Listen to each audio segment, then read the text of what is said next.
अयन्निज परो वेत्ति गणना लघुचेतसाम् उदारचरितानान्तु वसुधैव कुटुम्बकम् यत्तदग्रे विषमिव परिणामे मृतोपमम् तत्सुखं सात्विकं प्रोक्तम् आत्मबुद्धि प्रसादजम् आत्मबुद्धि प्रसादजम्।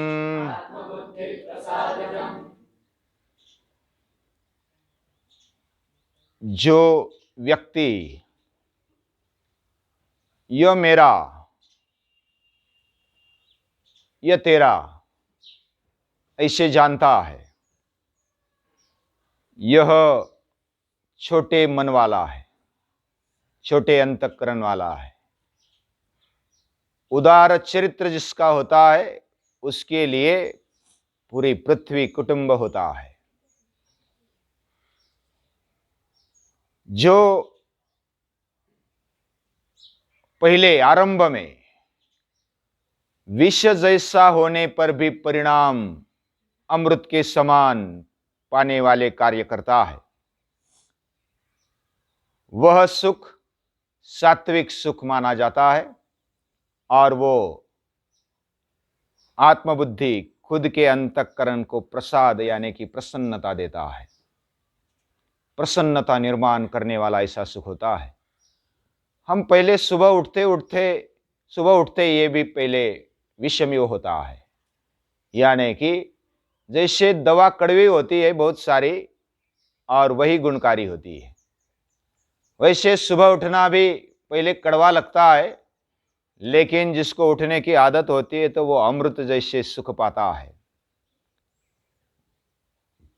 और उसको ही प्रसन्नता मिलती है, उसके अंतःकरण को प्रसन्नता मिलती है। जो पहले ही डर जाता है, पहले दुख आता है, कौन सी भी अच्छी चीज पानी है तो उसके लिए दुख उठाना ही पड़ता है। बिना संघर्ष बिना दुख के आरंभ में कोई भी सुख प्राप्त नहीं होता है। अगर वो मिल गया ऐसा समझो तो वो टेम्पररी है या तो वो निरंतर सुख नहीं है, ऐसा समझ लेना चाहिए। सुबह सुबह आराम से सोना ये सुख लगता है, लेकिन ये टेम्पररी सुख है और विद्यार्थियों के लिए तो ये भविष्य को बर्बाद करने वाली बात है। सुबह आलस्य को पकड़ना ये विद्यार्थी को बर्बादी की ओर ले जाने वाली बात है। क्या ऐसी बर्बादी हो सकती है? तो वेदव्यास जी गीता में कहते हैं, यत्तदग्रे विषमिव परिणामे मृतोपमम तत्सुखम सात्विकम प्रोक्तम आत्मबुद्धि प्रसादजम। यही पांडवों के जीवन में दिखाई देता है।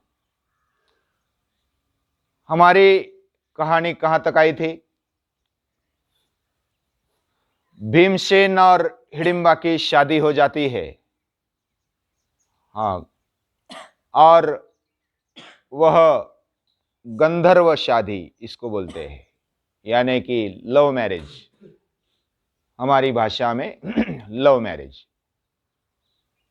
तो वो शादी हो गई, उसके बाद पुत्र भी हुआ, उसका नाम था घटोत्कच और वो बहुत ही प्रभावी था, वीर्यवान और शूरवीर, बड़े आकार धारण करने वाला, मायावी, छोटे आकार भी धारण करने वाला और बड़ा शक्तिशाली। ऐसा ये घटोत्कच पांडवों के पुत्रों में सबसे बड़ा ये है घटोत्कच। और हिडिंबा ने, वो राक्षसीन थी फिर भी बहुत ही सत्शील थी, यानी राक्षस बुरे ही होते हैं ऐसा नहीं है। हर एक में, हमारे में भी आज की दुनिया में राक्षस छिपा हुआ है, और देव भी छिपा हुआ है। हमारे अंदर देवत्व है, राक्षसत्व है, यानी कि असुरत्व है, और ये दोनों बातें अंदर होती है। हम जिसको बढ़ावा देते हैं वो बढ़ता है। हमारे अंदर अच्छी बातों को अगर हम बढ़ावा देते हैं तो हम अच्छे बन जाते हैं, बुरी बातों को बढ़ावा देते हैं तो बुरे बन जाते हैं। हम आलस्य के कारण पड़े रहते हैं तो प्रमादी आलस्य बन जाते हैं, और उत्साह के साथ उठते हैं, आलस्य को दूर कर देते हैं तो अच्छे बन जाते हैं।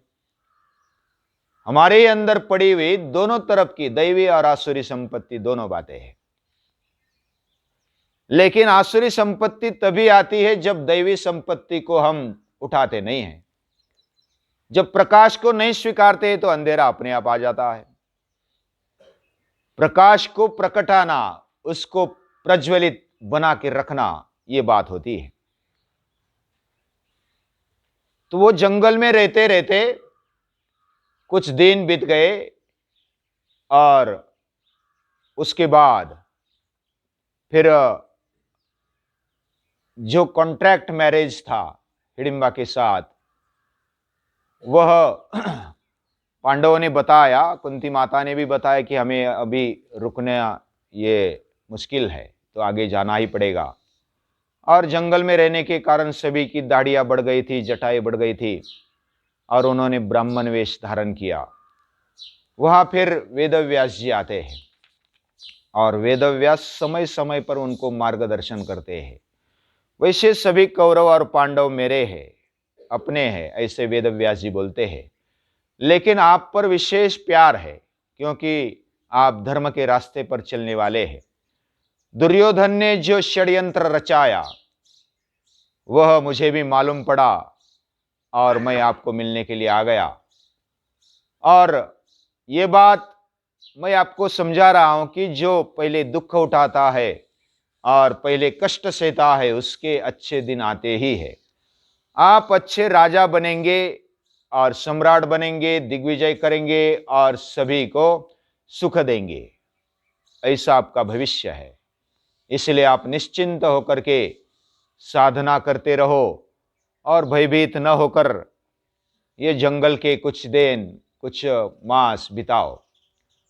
मैं फिर 1 महीने के बाद आ जाऊंगा और फिर आगे का मार्गदर्शन करूंगा। वो बड़े थे, बुजुर्ग थे, उनको नमस्कार करके फिर पांडव ब्राह्मण वेश धारण करके वह किधर चले आते हैं? एक चक्रा नगरी में चले आते हैं। एक चक्रा नाम का गांव या तो नगरी उधर थी, और उधर वो आते हैं ब्राह्मण वेश में, और एक ब्राह्मण के घर रहते हैं। हमारी भारतीय संस्कृति है कि अतिथि देवो भव, अतिथि को देव मानना चाहिए, देव मानो।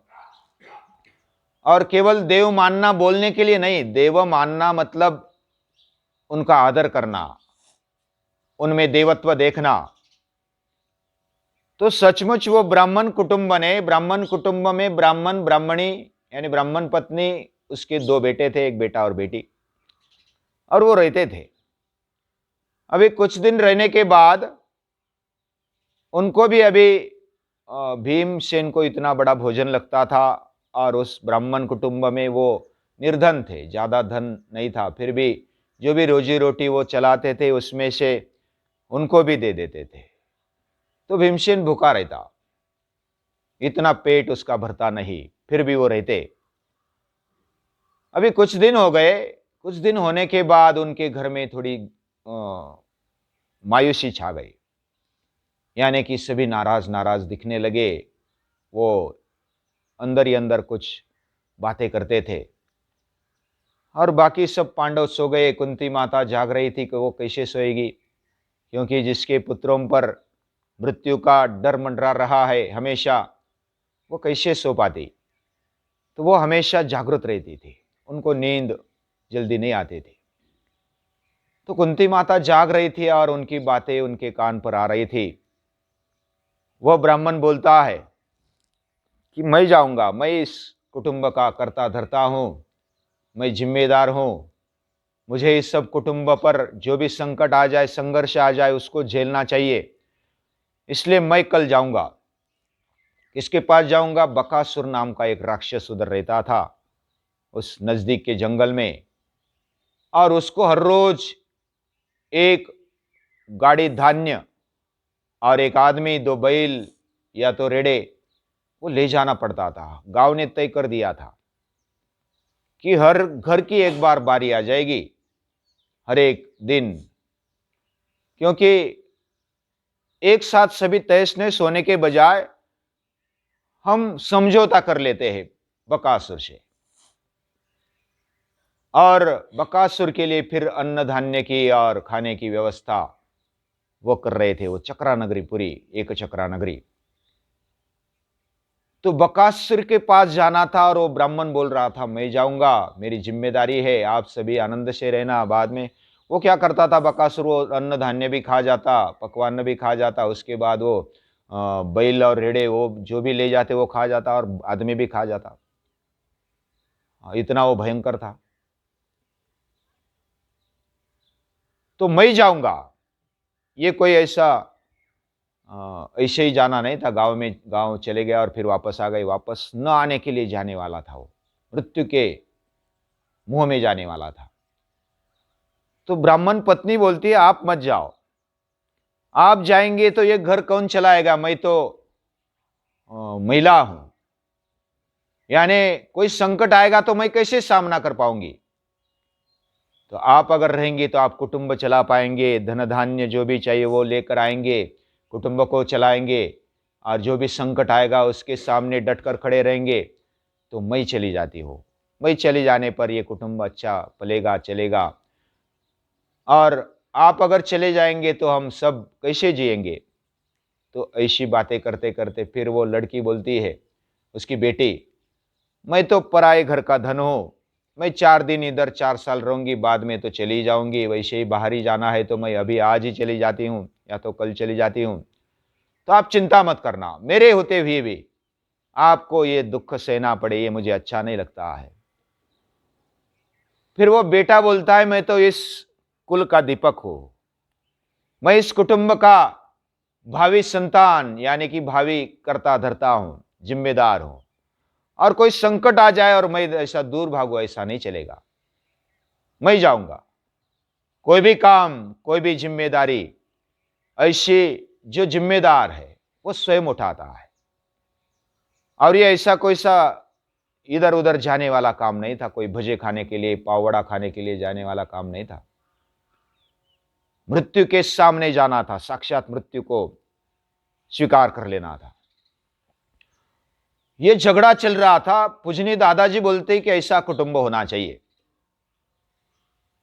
कुटुंब में त्याग करने के लिए स्पर्धा होनी चाहिए। त्याग कितना?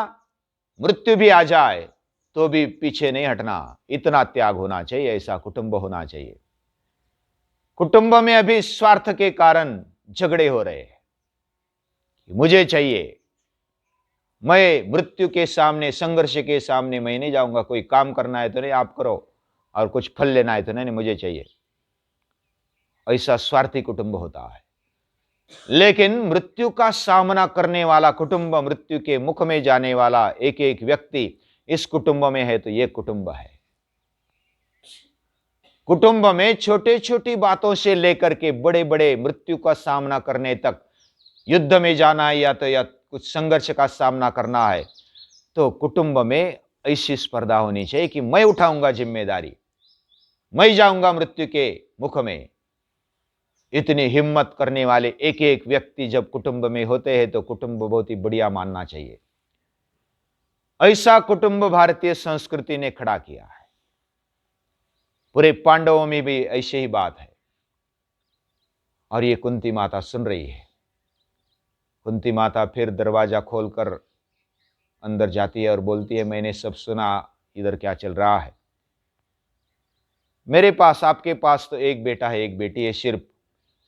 हाँ, आपके पास इतना धन भी नहीं कि उसको क्या ले जाए खाने के लिए, और मेरे पास 5 पुत्र है, 5 में से एक चला भी गया तो भी कोई समस्या नहीं है, और हम आपके घर रह रहे हैं, आपके उपकार हम पर है, आपके ऋण हम पर है, हम खा रहे पी रहे आपके घर, तो आपसे हमें ऋण होना है, ऋण यानी ऋण को चुकाना है। तो कैसे चुकाए? तो अभी ये प्रसंग आया है, तो मुझे ये जिम्मेदारी दे दो, मेरा एक पुत्र जाएगा। तो ब्राह्मण बोलता है, अरे रे रे रे, ये ऐसा नहीं होगा। आप तो अतिथि अतिथि देवो भव, और आपको मृत्यु के मुख में चले जाने के लिए भेज दे, या तो जाने के लिए प्रेरित करे और हम परवानगी दे दे, परमिशन दे दे, ऐसा नहीं होगा। तो ऐसे कैसे हो सकता है? हम पर जो संकट आए वो आप क्यों झेले? हम उसको निपटेंगे, मृत्यु भले आ जाए कोई बात नहीं। तो कुंती माता बोलती है, ये ऐसा वैसा पुत्र नहीं है मेरा, ये तो उसको मार कर आएगा और उसका काम तमाम कर देगा, ऐसा ये पुत्र है, इसको वरदान मिला है। ये बड़े बड़े राक्षसों को मारने वाला ये भीमसेन है, तो कृपा करके मुझे परवानगी दे दे और मेरा बेटा जाएगा कल सुबह, बाकी तैयारी कर लो।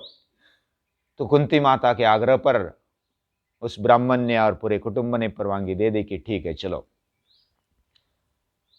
तो आगे फिर भीमसेन गाड़ी लेकर जाते हैं सुबह सुबह जल्दी उठ करके, और भीमसेन को उल्टा अच्छा लगा कि अरे बहुत दिन से कुछ लड़ाई करने का भी मौका आएगा। और कुछ ऐसा होता है ना, जो ताकतवान होता है इसको ऐसा लगता है कि कभी क्या युद्ध हो जाए और कब हम काम किसका तमाम कर दे, ऐसा लगता है। लेकिन अपनी शक्ति का सही उपयोग करने वाले भीमसेन है, बिना कारण किसी को तकलीफ नहीं देते थे।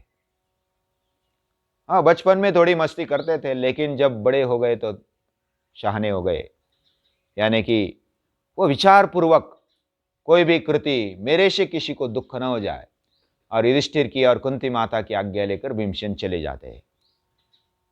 फिर वो जो बकासुर होता है वो दूर से देखता है कि गाड़ी आई है, वो लेट गए, थोड़े सुबह जल्दी निकले लेकिन आराम से चलते चलते चलते, और वो गए गाड़ी लेकर, गाड़ी छोड़ दी, बैलों को छोड़ दिया और खुद खाने लगे। बहुत देर से, बहुत दिनों से भूख लगी थी, पूरा पेट नहीं भरा था, तो एक खाया दूसरा खाया। बकासुर उधर से देख रहा है, अरे ये तो आया लेकिन अभी नजदीक नहीं आ रहा है। तो फिर वो नजदीक चला आता है। बकासुर बहुत ही तगड़ा है, बाल बड़े हुए हैं, दांत अकराल विकराल है, और ऐसा तगड़ा है, बड़ा तगड़ा है, और उसका चेहरा पूरा लाल लाल हो गया, और नजदीक आया है और देखता है ये तो खा रहा है, मेरा अन्न खा रहा है। फिर वो बोलने लगा, अरे मेरा अन्न आया लाया और फिर तू ही खाने लगा, ये क्या बात है? वो देखता भी नहीं था उधर, और वो खाने लगा खाने लगा। फिर उसने मुक्का मार दिया पीठ पर, फिर भी वो खाता है खाता है। फिर लात लगा दी, फिर भी लात भी नहीं लगी उसको, फिर भी खाता है खाता है। फिर ऐसा बुक्की दोनों हाथों से पकड़ी और माथे पर मार दिया भीमसेन के। फिर भी थोड़ा बचा था वो खा लिया, फिर डकार दे दिया। हाँ, और बकासुर को बोला कि अभी हो गया भोजन, अभी मैं तेरा भोजन करने वाला हूं, अभी आजा सामने। फिर लड़ाई हो गई दोनों में, और लड़ाई इतनी हो गई, पेड़ उखाड़ते और एक दूसरे पर फेंकते, कोई हथियार उठाते, कोई लकड़ी उठाते, कोई पत्थर उठाते और एक दूसरे पर फेंकते, इतनी लड़ाई हो गई। फिर दोनों इतने बलवान थे कि एक दूसरे से कम नहीं थे। फिर ऐसी बहुत देर तक लड़ाई होने के बाद भीमसेन ने बोला कि अभी बस हो गया खेलना खाना, भी अभी पचने को है, तो अभी इसका काम तमाम कर देते हैं। तो उसने फिर उठाया और उसको पटक दिया दो चार बार, और अपना घुटना और ये जो है ना कोहनी उसके सीने में ऐसी लगा दी कि उसके मुंह से खून आ गया। इतना खून आ गया नाक से मुंह से, तो वो एक ही झटके में चल बसा। हाँ, उसके प्राण पखेरु उड़ गए, और उसको फिर गाड़ी में ला बांधा, यानी गाड़ी में रखा, बैलों को जोता और उसको लेकर आया किधर? एक चक्रा नगरी में। अभी एक चक्रा नगरी में लेते लेते वो रात हो गई थी, शाम तक वो कार्यक्रम चल रहा था युद्ध का। तो शाम को सभी सो गए थे, उसके बाद उसको लटका दिया। वो वेश होती है, दरवाजा होता है नगरी का, उधर लटका दिया और फिर सो गए।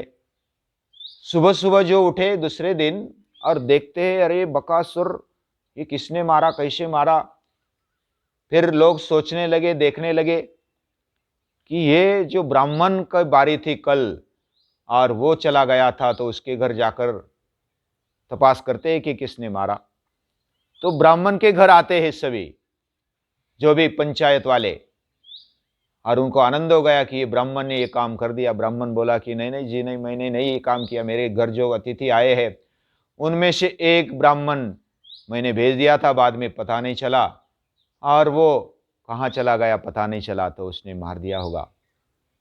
तो सभी उत्सव मनाते, एक चक्रा नगरी में उत्सव हो गया कि बकासुर का वध कर दिया, तो पूरा उत्सव हो गया। वो भी पांडव शामिल हो गए। लेकिन शामिल होने के साथ साथ कुंती माता के मन में आया, पांडवों के भी मन में आया कि अगर ये उत्सव मनाएंगे, बकासुर के वध की वार्ता अगर चली जाएगी, तो दुर्योधन को आभास होगा कि बकासुर को मारने वाला दूसरा कोई नहीं मार सकता, तो भीमसेन नहीं मारा होगा। इसलिए वो उधर से फिर चलने के सोचते हैं। फिर आगे चलकर कहाँ जाते हैं, किधर जाते हैं, तो ये बाद में देखेंगे। आगे की कहानी जो है, तो वो बकासुर वध के बाद, यानी बहुत ही बढ़िया एक कुटुंब कैसा होता है, दुख उठाकर बाकी अच्छे दिन कैसे आते हैं। पहले दुख उठाना होता है, यानी वनवास में पूरे जंगल में वो रहते थे, संघर्ष उठाते थे, कौन किधर मृत्यु आ जाए ये पता नहीं था पांडवों को, सजग रहते थे। यत्तदग्रे विषमिव परिणामे मृतोपमम तत्सुखम सात्विकम प्रोक्तम आत्मबुद्धि प्रसादजम। ये बाद में आत्मबुद्धि को प्रसाद देने वाला है। ये जो पहले जो संघर्ष उठाते हैं और ध्येय बड़ा रखते हैं, उनके जीवन में ये सात्विक सुख आता है। उसके लिए धैर्य चाहिए। कल हमने सात्विक धैर्य कैसे होता है वो पांडवों में देखा। आज सात्विक सुख कैसे होता है, पहले तो दुख लगता है, लेकिन बाद में वो सुख कारक होता है। और ऐसा कुटुंब, आदर्श कुटुंब और सात्विक सुख हमने आज इस कहानी में देखा। वो धैर्य के कारण आता है। ऐसा धैर्य हमारे जीवन में भी हो, ऐसे कड़वे या तो संघर्ष उठाने की ताकत हमारे जीवन में आ जाए, ऐसी प्रार्थना करते हुए आज की कहानी रोकते हैं। नमस्कार।